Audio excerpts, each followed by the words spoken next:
Today is Tuesday, April 1st, 2025. This is Quick Start from CBN News. I'm Dan Andros. The latest accusation of transphobia takes things to an entirely new level. We'll have that top story and more on today's podcast, where we bring you news from a Christian perspective. Don't forget to subscribe and leave a rating. You can email us as well, quickstartpodcast@cbn.org. That's our email address, quickstartpodcast@cbn.org. And joining me now to get through all of the news of the day, as we do each and every weekday bright and early, CBN's Madison Seals and Trey Goins-Phillips. And Madison, as I was just alluding to there in the focus story, you've got one of the wilder stories I've seen in some time. Yeah, this is a pretty crazy incident and actually points to a much larger effort to punish kids for quote-unquote transphobia or homophobia. So we'll get into those details. Unbelievable stuff. All right, looking forward to the details there. And then on the main thing, a conversation with radio host Steve Deace. That's all coming up, including the news in 90, which is up right after this in 30 seconds. It's Holy Week in Jerusalem, and the city is restless. The people of Israel welcome Jesus as king, his followers ready for revolution. But instead of taking the throne, Jesus turns the tables. Woe to you, scribes and Pharisees! How will you escape being condemned to hell? Experience Holy Week like never before. What have you done? Coming soon to theaters, The Chosen, Last Supper. Get your tickets now.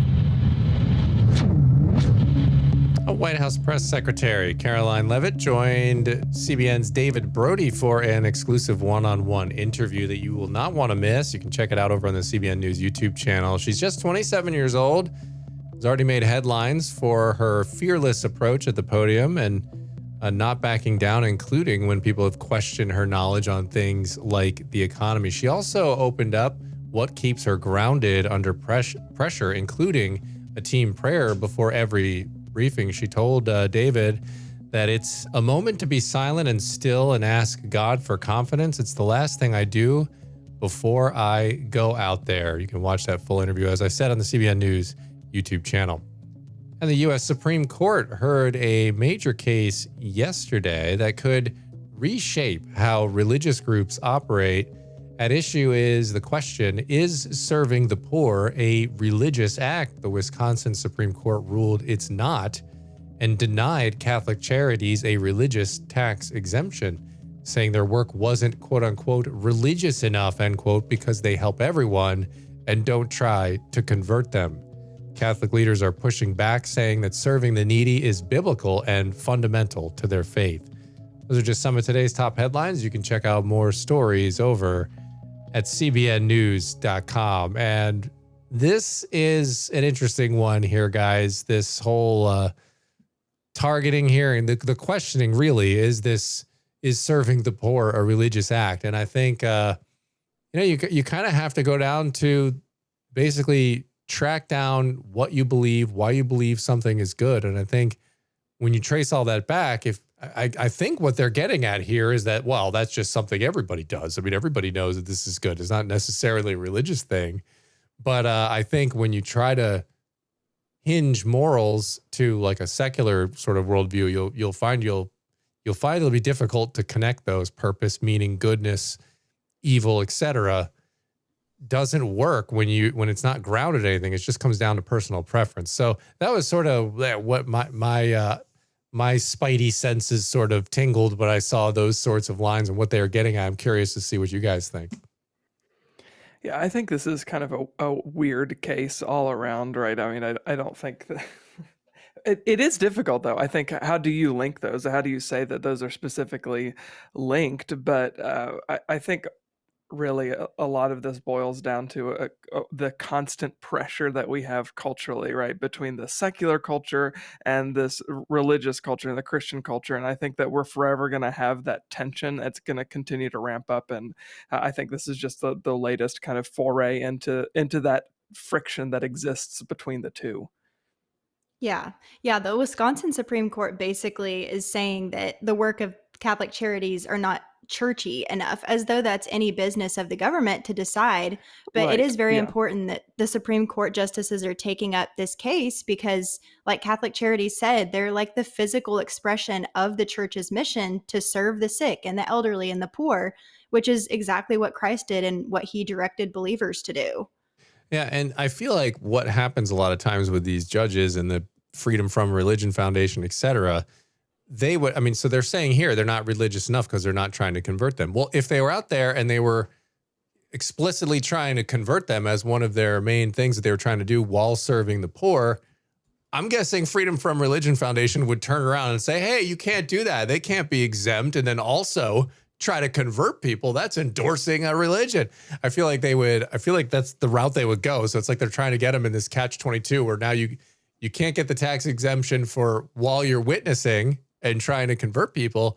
And now they'd also want you not to get it when you're just doing good things in the name of your faith. I think it's a tricky one because do I want the government, like you were saying, Madison, deciding, well, I think this is religious and I think this is not religious, and we're gonna draw that line.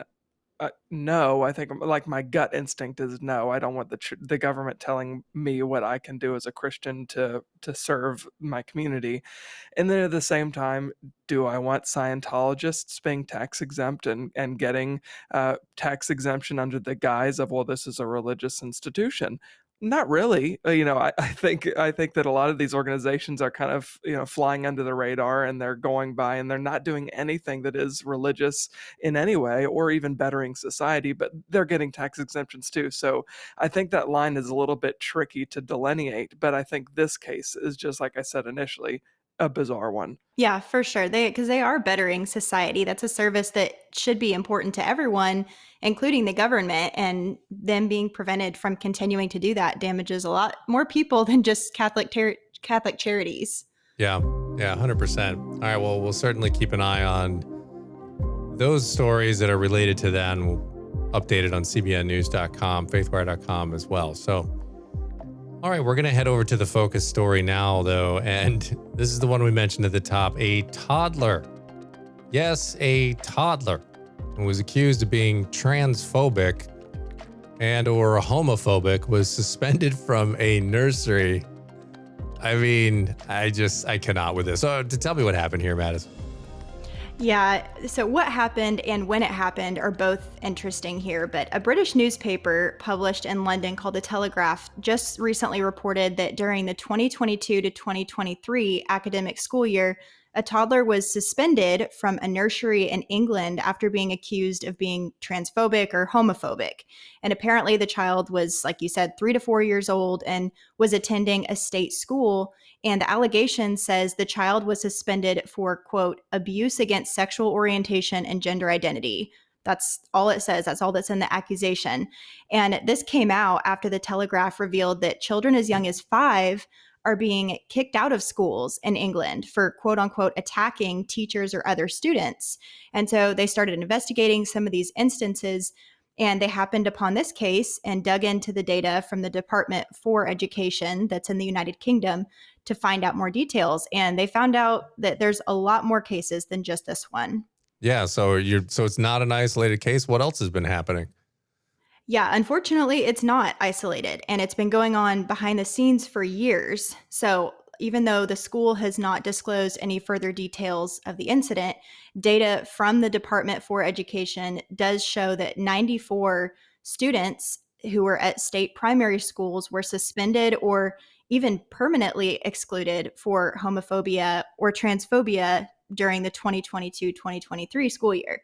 And this includes 10 students from what they call year 1 or first grade and 3 from second grade, where the maximum age of the child is 7 years old. And the case we're talking about today, of course, is a child who was even younger.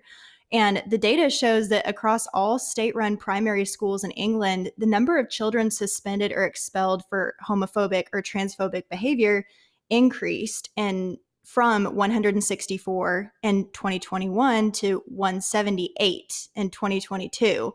And the largest number of suspensions and exclusions for this reason was in Essex, which was about 16 students, followed by Birmingham, where there was 15, Bradford, which was 11, and then 8 in Norfolk. And there could be more, but the data has only been collected since the 2020 to 2021 academic year. And also, students can be excluded for multiple reasons and may not be on this list.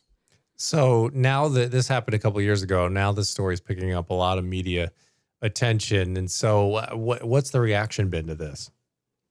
Yeah, this is definitely picking up steam here in the US too, but there were a couple of experts based in the UK who were cited in this Telegraph report responding to it. And one person with a nonprofit called Sex Matters named Helen Joyce said, quote, every once in a while, the extremes of gender ideology throw up a story that seems too crazy to believe, and a toddler being suspended from nursery for so-called transphobia or homophobia is one such example. It's unforgivable for children's vital early education to be so traumatically disrupted by school leaders who prioritize activist demands over their child's well-being. That summarizes really well a lot of the thoughts on this. But another person, the director of the Free Speech Union, Lord Young, also commented on this and said, I would have thought that if your ideology is so rigid, it justifies you punishing toddlers for not complying with it. That's a powerful argument for discarding it in favor of something less dogmatic. And a Department for Education spokesperson also released a statement not directly responding to this, but basically defending the expulsion of young children by saying all pupils and staff should feel safe and protected at school and should never face violence or abuse. The education secretary has been clear that she expects school leaders to enforce good behavior, and we are committed to a comprehensive program of behavior support for schools. So that's what they're calling this, is behavior support. Basically telling kids that if there's any signs of what they identify as homophobia, that they should be removed from the school. So basically the department's calling ideological differences violence and abuse, but what's crazy to me is we're not even really talking about ideological differences in most of these cases because children haven't even developed a worldview yet. And if they say or do anything to another child, it's based on what they've learned at home or from other people. Yeah. I mean, I am having, listening to all the details of the story and it's still in my mind, having a hard time getting past the fact that this was a 3 to 4-year-old child. And having had 4 of those who are 3 to 4 years old at one point, I mean, I don't even know how you take seriously anything a 3-year-old says. Like, yes, you correct them and things, right? Like when they say something wrong, you correct them, but it's like out of the mouth of babes. There's a reason why people say that, because they just say things. So like you said, they haven't developed some rationale behind what they're saying. They're just saying stuff. They're 3 years old. I mean, I don't even know what is going on in the UK at this point. It is beyond perplexing. And all I can think of is saying, gosh, if you're in the UK and you're listening to this and you got young kids, don't send them to a school. Find a way to homeschool them. Or go to a private school is not going to do this kind of stuff. I mean, this is just madness. This sounds like a religion, and that sounds like a litmus test, right? This is how we treat people, right? You fall in line, you toe the party line, and for the is what parents, you're going to right? do. Not like a 3-year-old's not going to learn that lesson. It's for the parents, right? No, right. That's what I'm saying. Like, right. It's we're doing this to punish the society at large, right? Until everybody falls in line. At this age, like you said, Dan, it's predominantly a lesson for the parents. This is how you need to be teaching your child at home, because they're going to repeat these things, or they're going to say, like you said, spout off like any little kid is wont to do, and they need to not be saying stuff like this, which is. Yeah, I think the fact that starting at 3 and now all the way through higher education and college, on college campuses where you're not allowed to make comments or have discourse about things that you disagree with each other on, because that's like bigotry or hatred or thought crimes, or your words are violence. So we're creating a culture from 0 to 100 where you cannot question the secular narrative. And if that is not indoctrination, I'm really not certain what meets the criteria for indoctrination. Yeah. I don't know. Before you have final thoughts, Madison, mine is just, maybe forget the homeschooling thing if you're in the UK. Maybe just hop into the pond there and just keep swimming till you get over here. At least you got maybe a few more years before we get to that point. But you can help us right the ship. Come over here and help us get it fixed over here. Exactly. Madison, final thoughts? Yeah, I agree. It's with what you said, Trey. It's a lesson to the parents for sure. It's just sad to think about how traumatic this could be for some kids who don't understand why they were expelled. And do they even know? We don't really know the details of what they actually did or said that got them expelled. And I wonder if they even know that, or if they were just told they need to leave the school because they did something wrong. Because that's traumatic for little kids. It's traumatic for anybody. Right. And if they're targeting it at another kid, how do you even know that kid is LGBT, 3 years old? I mean, it's just, the whole thing is ridiculous, and it reeks of agenda. And like you guys were saying, like just trying to enforce this ideology and this quote unquote religion, which is essentially what it is, on the rest of society. But appreciate you putting that one on our radar today, Madison. And we are going to be back with our conversation with radio host Steve Deace coming up right after this in 30 seconds. Let me tell you, the God's gonna cut you. It's Holy Week in Jerusalem. Crowds welcome Jesus as king. Rebellion is in the air. Jesus operates outside our jurisdiction. Rome will descend on us all. But instead of taking the throne, Jesus turns the tables. My house shall be called a house of prayer, but you make it a den of thieves. The world will never be the same. Coming soon to theaters, The Chosen Last Supper. Get your tickets now. All right, radio host Steve Deace over at The Blaze joined Billy Hallowell for today's main thing to reflect on politics, culture, and discipleship. It's a conversation you don't want to miss. So there's a lot to talk about. A lot has happened in the last few months. A few things. Yeah. If you go back a year to where you thought things were going to go politically, could you have predicted or guessed that we would be where we are right now? No way. And I mean, I get paid to do things like that, Billy. I mean, that's what I do for the Blaze. It's what I do for candidates and causes around the country. There's no way I could have scripted out the outcome of Donald Trump avoiding 94 felony indictments. And one of them, the January 6th, the infamous Judge Chutkan court in D.C. that, put how many grandmothers and grandpas in prison because they dared to, walk into a Capitol that they subsidize when they were invited to by the cops. Not saying there wasn't anybody that didn't deserve to go to prison there, but certainly a huge amount of prosecutorial overreach. And so now Trump is in the hands of that court too. There's just the idea that he would have missed an assassin's bullet face on that is millimeter wild. Would you call that miraculous? 100%. Okay. I mean, I would not call the attempt miraculous. I thought it was absolutely orchestrated. The turning of the head, and just how it barely missed by a millimeter.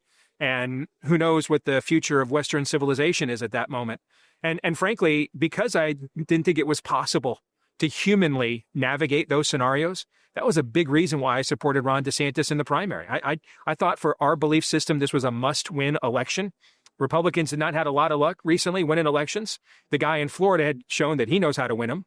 And I just didn't think it was possible for Trump to run for president from prison, from under house arrest at Mar-a-Lago. I'm convinced that what we saw this last year, 100%, we watched spiritual warfare play out in the natural realm. I mean, we saw the unseen realm play out in the natural realm. And, I think that you can have an anointing or be anointed. I don't necessarily think they're the same thing. Okay. But I've just come to the conclusion, and I don't mean this in a creepy name it or claim it, word of faith kind of way. Okay. But I just, I think we have to understand the signs of the times. I just think it's pretty clear for whatever reason, that God has just chosen Donald Trump as a man for this time. Yeah. And I think at this point, to deny that evidence I think it takes more. You're Dana Scully now on the X-Files. It takes more leaps of faith to deny little green men than it does to be Fox Mulder at this point. I mean, the turning of the head was the thing for me. Yeah, That really, same for me. And when I talked I mean, I went out and got a Trump sign in my yard for the first time in 8 years. And you were not a Trump fan? I mean, No. you were not a Trump... No, I mean, I've gone from, I was one of the first people Trump offered a job to in his very first race. I did not know that. Because I lived in Iowa. I did not know this. Yeah, and I mean, I got a call one day out of the blue in 2013, unknown number. And in our line of work, unknown number means you owe somebody money or it's really good, right? So I answer it every time because I err on the side of go big or go home, and I pick it up, and Steve Deace had my name wrong. It's Donald Trump. And I'm like, am I being trolled? But no, I mean, he wanted to run for president. He clearly got good advice of who to talk to in Iowa. And for the next couple of years, I mean, I had a relationship. He was on my show quite a bit. He endorsed my very first wide release book, Rules for Patriots. He actually had me ghostwrite the endorsement, send it to him for approval. And I wrote my own Donald Trump endorsement. But as that caucus campaign went on that first time, in fact, if you remember the infamous event at the Family Leader Summit when he said, I like POWs that don't get captured. Yes. And, I was never a John McCain fan. All right. But, my wife's lifelong military, my father-in-law was still alive, 101st Airborne. And I just thought, I can't support that. And I ended up, helping to oversee Ted Cruz's Iowa campaign instead. And so I've kind of had every position on Donald Trump on the right you can have over the years and not lose your mind, okay, or your soul. And I've just come to the conclusion now that it's clearly that for whatever reason, the Lord has intended him to be the man for this time. And I think to deny that evidence, especially after July 13th, is just to deny reality in front of you. So let's talk about this time, because right now things have shifted. They've shifted rapidly and bizarrely in some ways, whether it's DEI. I mean, you go down the list of all these issues, gender confusion, the way that that's being handled. When you look at that, there are a lot of people who are like, this is great. Like, we're having these victories. Do you have any cautions or advice to Christians as they're navigating that? Because you can become very complacent when that happens, right? Yeah, 100%. And it might not be advice that you've heard anywhere else, okay? For the last, I would call this the Bill Hybels, Rick Warren Gospel Coalition era. They were, Hybels and Warren and Osteen were essentially the popes of American evangelicalism for the last 25, 30 years. And over that time, everybody, I wanted to make sure I got a cover profile on Christianity Christianity Today. And to do that, there's a specific, and Christian radio, Uplifting and Hope-Filled, has a Margaret or Lois, all right? And this is the woman, quasi-woke, neoliberal, beta husband, lives in a cul-de-sac, drives a Subaru, has a coexist bumper sticker on it that says next to it, mean people suck. And you're laughing because you know what I'm saying is true, that this has been the target audience of the American evangelical church on every platform for the last 30 years. And we've effeminized our churches and our messaging. The idea that things have to be done in 20 minutes because, mom's on schedule and she's got to get the kids out of the nursery and everything else. And so because of that, we have lost an entire generation of young men. And there's a cautionary tale about the rise of MAGA and Trump for the church. And it is that MAGA has become the church for young men in America. Now, there are some benefits to that, all right? It's teaching young men to take initiative. I look at what my buddy Charlie Kirk has done with young men at Turning Point USA. I don't know that anybody in America has a larger audience of young men than he currently does. And given the message he has for young men, I'm excited about that, okay? But we also have to remember, and this is something that Charlie does as well, but he's unique in that, okay? He's unique in MAGA in that. Ultimately, you can be as based as you want to be, okay? But if you're on the wrong side of the gospel, there are founding fathers that are in hell too. There are men that signed the Declaration of Independence. We thank them for our country, never repented of their sins. There's not an America first wing of heaven. It doesn't save you. It doesn't save you. Okay. It might save a country, and I'm fine signing up and enlisting in that fight, and I am. But ultimately, if we don't have Great Awakening level revivals, it's not a coincidence we had Great Awakening level revival, and then we had liberty. For where the Spirit of the Lord is, there is liberty, right? 2 Corinthians. It's not a coincidence that it happened in that order. Because the church has largely decided to major in Hawaiian shirts, pleated khakis, and sweater vests. We're doing this in our era, we're doing it in the wrong order. Yeah. We're having cultural confrontation and upheaval before awakening. And you're starting to see these pockets of like these mini revivals, and people are debating about it, right? You know, is this a revival? Is it, you know, whatever terminology you want to use? The fact you go to a college and 7,000 kids show up, you know, people can say they're over emotional, they can say whatever they want, but the reality is they're showing up, and 2,000 of them are accepting Christ. That's my point is, it's time for the church to go after Derek, to go after Daryl, to go after David. All right. Yeah. And we cannot have young men. They're going to be evangelized or discipled by something. Even the best of political movements cannot disciple our young men. And that's where we run into situations where now we're going to go, like there's no such thing as toxic masculinity. All right. The all male behavior that is not masculine is what is toxic. Okay. But if my job is to become a Bronze Age pagan, all right, that's not the biblical identity of a definition of patriarchy or male headship or leadership. And so this is now where the church needs to step in, recognize that the growing market, all those Karens that you tried to evangelize for the last 30 years are all the people that just voted against you. They're all the people that voted for the politicians to send you to prison for wrongthink and for praying outside abortion clinics. The target demo that we have to have, and the gospel's for everybody, but we have left an entire generation of young men behind, Billy, and we need to do a make good. We have to go back as the church now and realize, how did these guys get these instincts? Because we've not taken discipling them seriously for a generation. That meant they didn't get these instincts from us. And that means we need to go in and fill in a very necessary component of the gospel. Otherwise, you're going to have the French Revolution and not the American Revolution. And the French Revolution always ends every time. In my history books, it ends with a reign of terror every time. Well, and, you know, when you have these little pockets of revival, there's evidence that people want the truth, right? I mean, you have, there's craving. They're already showing the righteous instincts that something's not right. Things are crazy. Things are immoral. Even politically, that's what's going on, right? Yes. You know, they're actually, in many respects, these unchurched young men are ahead of where the church is in the current spiritual war. And the church needs to catch up and then retroactively go back and disciple. Yeah, get the order correct. Okay, where can people find you? Where can they listen to you? Easiest thing to do, just follow me on X.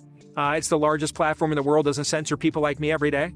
So just at Steve Deace Show on X, and links to our podcast and our show on the Blaze and all the other stuff that we do year round is up there every day. I love it. Well, thank you for your time. Really appreciate it. You got it. God bless. All right. Appreciate that conversation there. And that's going to leave us with time on the podcast today for one last thing, taking a look at John 6:37. All that the Father gives me will come to me. It's Jesus talking, of course. And whoever comes to me, I will never cast out. And, you know, this is just a fantastic reminder that once you repent of your sins and turn towards Christ and follow Christ, like, you've got it there. Like, you're not going to get lost. You're not going to go running away. Like, you're not going to falter. So he's got you. And that's a great assurance we have. Yeah, absolutely. You know, we live in a relative world where anything goes and you're supposed to follow your heart, but this is a good reminder that the one and only way to salvation and restoration is through Jesus. Yeah, it's a powerful promise of unconditional love and salvation, and that no matter what happens in our past, he will never reject anyone who truly comes to him. Yep, absolutely. All right, good spot to leave it. On this Tuesday edition of the Quick Start Podcast, as always, make sure you're getting on over to cbnnews.com, faithwire.com for more news from a Christian perspective. Also, check out the CBN News YouTube channel. A lot of great content there each and every day. All right, Lord willing, that creek don't rise up on us. We shall return tomorrow. God bless. See you then.